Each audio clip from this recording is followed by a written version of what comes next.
টানা বৃষ্টিতে বিপর্যস্ত উত্তর সিকিম, ভয় ধরাচ্ছে খরস্রোতা তিস্তা। ফিডাং এলাকায় তিস্তার জলস্তর ক্রমেই বাড়ছে, ফুঁসছে তিস্তা। উত্তর সিকিমের একাধিক জায়গায় ধস নেমেছে। টানা বৃষ্টিতে ভিজছে কালিম্পং। বৃষ্টিতে জনজীবন ব্যাহত পাহাড়ে।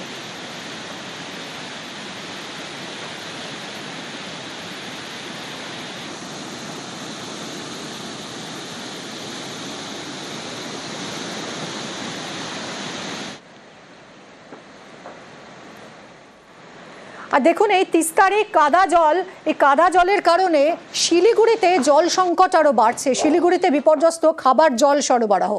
গরমে জলকষ্টে ভোগান্তি শিলিগুড়িবাসী। পার্থ আমাদের প্রতিনিধির সঙ্গে কথা বলবো।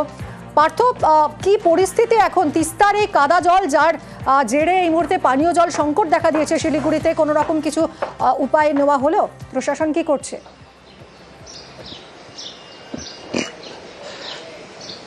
না দেখো, এখনো কিন্তু সেভাবে স্বাভাবিক অবস্থার পানীয় জল পরিষেবা স্বাভাবিক অবস্থায় ফেরার সম্ভাবনা কম, কেননা আবারও নতুন করে বৃষ্টি শুরু হয়েছে নর্থ সিকিমে। আর এই টানা বৃষ্টির জেরেই কিন্তু তিস্তার এই ভয়াবহ রূপ, এবং যার জেরেই এই কাদামাখা জল এবং ঘোলাটে জল আসছে হলো শহরে। আর এই তিস্তার জলই হলো ভরসা শিলিগুড়িবাসী। গজলডোবা থেকে ফুলবাড়িতে যে জল সেখানে আসে, এবং সেখান থেকে জল পরিশোধিত হয়ে কিন্তু সরবরাহ হয় পুরসভা 47টি ওয়ার্ডে। কিছুটা হলেও আংশিকভাবে সেই পরিষেবা স্বাভাবিক হচ্ছে। সাময়িকভাবে ঘণ্টাখানেক জন্য সকালের দিকে ঘণ্টাখানেক এবং বিকেলের পরে ঘণ্টাখানেক জল পরিষেবা স্বাভাবিক রেখেছে পুরসভা, কিন্তু তাতে কিন্তু সেই যে পরিমাণ জল শহরে দরকার 47টি ওয়ার্ডে, তা কিন্তু মিটছে না। স্বাভাবিকভাবে তীব্র জলকষ্টে ভুগছে এই গরমে গোটা শহরবাসী।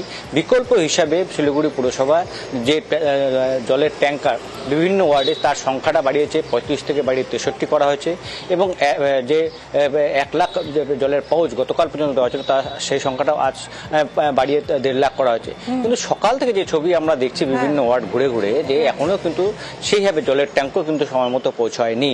কখন এই জলের ট্যাঙ্ক পৌঁছাবে, স্বাভাবিকভাবে কিন্তু যে ক্ষোভ কিন্তু চরমে উঠছে পুরসভার বিরুদ্ধে।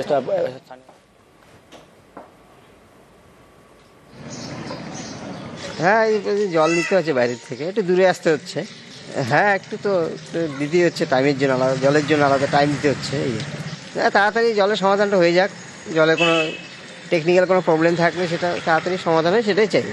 না, অল্প ছিল জল, কিছুক্ষণের জন্য এসেছিল জল, তারপরে তো চলে গেল। এই আধা ঘন্টার মতন জল ছিল। আর এই 2 দিন তো ওই পৌরসভার জলের গাড়ি আসছিল, ওখান থেকে জল নেওয়া হয়েছে। এখন আবার আসলো। হ্যাঁ, একটু দেরি করেই আসছে, সকাল সকাল আসছে না।